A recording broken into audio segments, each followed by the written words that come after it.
Еще недавно мы слышали заверение о том, что российские войска покинут территорию Беларуси после окончания учений 20 февраля. Сегодня 21 февраля.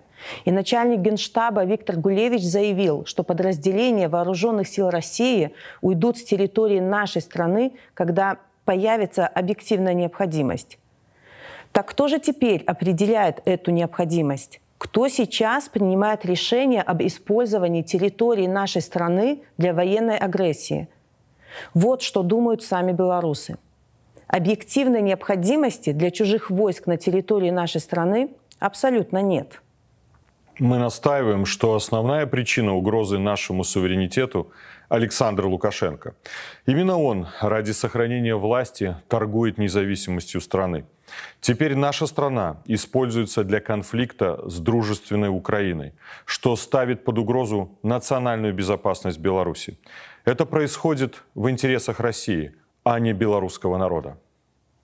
Возможно, режиму хотелось провести незаконный референдум под присмотром российских войск.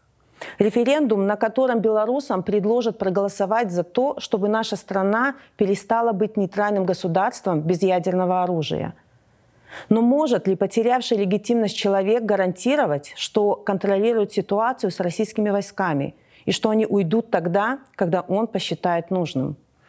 Мы вынуждены констатировать, что Лукашенко не является самостоятельным игроком и уже не может принимать решения независимо.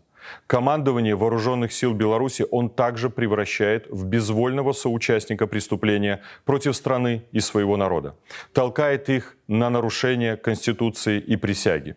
Мы заявляем, что Беларуси сейчас необходимы представители власти, которые действуют в национальных интересах, чьи приказы легитимны и законны. Мы требуем вывода российских войск с нашей территории. И мы будем добиваться, чтобы этот вопрос был вынесен на рассмотрение Совета безопасности ООН.